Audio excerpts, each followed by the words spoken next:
Olá! Hoje o nosso papo é sobre uma mudança, olha, gigantesca nas regras oficiais para controlar a pressão alta, que é uma das condições de saúde mais comuns que existem. Basicamente, o jeito de jogar esse jogo aqui no Brasil acabou de ser atualizado. Isso já começa com uma pergunta que vai direto ao ponto. Será que a meta de pressão que muita gente busca hoje em dia já não ficou para trás? Pois é bem provável que sim, e a gente vai entender direitinho o porquê. Bom, e de onde a gente está tirando tudo isso? A nossa análise é toda baseada na novíssima Diretriz Brasileira de Hipertensão Arterial de 2025. Pensa nela como o novo grande manual da saúde do coração, um trabalho que juntou a cabeça dos maiores especialistas do país em cardiologia, nefrologia e hipertensão. Então, o que a gente vai ver hoje? Primeiro, essa nova forma de enxergar o cuidado. Depois, como saber os seus números, ou seja, o diagnóstico. Em seguida, o poder do estilo de vida. Daí a gente parte para as estratégias com medicamentos e, por fim, a mudança mais importante de todas. A nova meta de pressão, o famoso 130 por 80. Então vamos lá. A ideia principal da nova diretriz é tratar o cuidado como uma jornada completa, sabe? Desde o momento do diagnóstico até o controle total da pressão.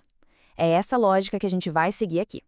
E toda jornada começa pelo primeiro passo, que é conhecer os números, o diagnóstico. E olha, já aqui a gente tem umas mudanças bem importantes na forma como a hipertensão é definida. Dá uma olhada nessa tabela, principalmente na primeira linha, pré-hipertensão.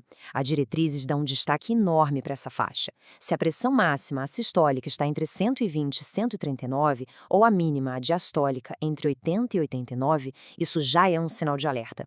É um aviso bem claro de que é hora de agir, principalmente com mudanças no estilo de vida para a coisa não piorar. Então, qual é o número que define o diagnóstico? É este aqui, 140 por 90. Se a pressão no consultório for igual ou maior que isso e for confirmada em pelo menos 2 consultas diferentes, aí sim é oficial. Hipertensão.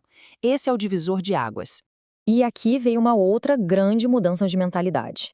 A diretriz bate muito na tecla de que as medições precisam ser feitas também fora do consultório. Seja com a MRPA, que é quando a própria pessoa mede em casa, ou com a MAPA, aquele aparelhinho que fica medindo a pressão por 24 horas. A ideia é ter uma visão mais real, sabe? Sem aquele nervosismo do efeito do jaleco branco. Agora vamos para um pilar que é fundamental: o estilo de vida. Ele não é só um detalhe, é a primeira linha de defesa e é recomendado para todo mundo que tem a pressão um pouco mais alta, até mesmo para quem está naquela faixa de pré-hipertensão.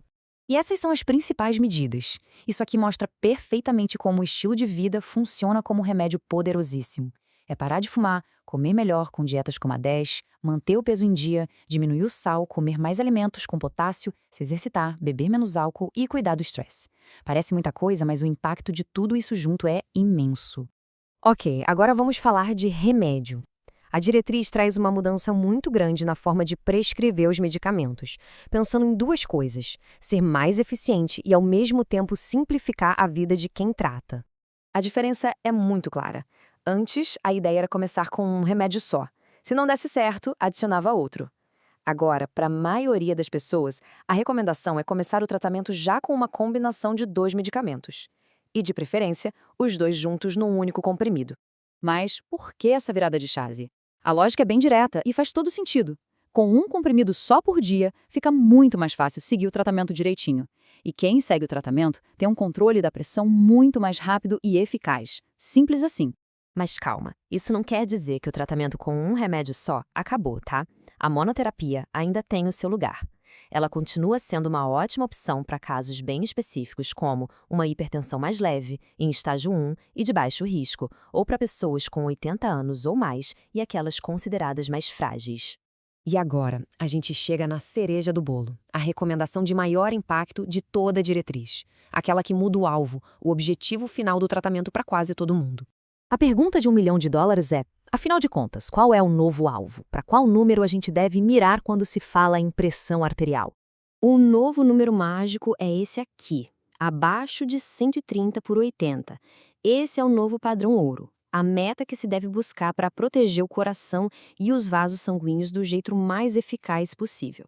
E para não deixar nenhuma dúvida, a diretriz diz com todas as letras: a meta de pressão abaixo de 130 por 80 é recomendada para pacientes com hipertensão, Não importa se o risco cardiovascular da pessoa é baixo, moderado ou alto. Isso praticamente universaliza o alvo, tornando esse o padrão para quase todo mundo. O objetivo é claro: prevenir melhor os infartos e os derrames. E tudo isso nos leva a uma reflexão final, né? Com uma meta mais apertada, mais rigorosa e com estratégias de tratamento mais diretas desde o início. Como é que essas novas diretrizes vão mudar a nossa conversa sobre saúde do coração, tanto dentro dos consultórios quanto em casa? Essa é a grande questão que vai definir o futuro do controle da hipertensão aqui no Brasil.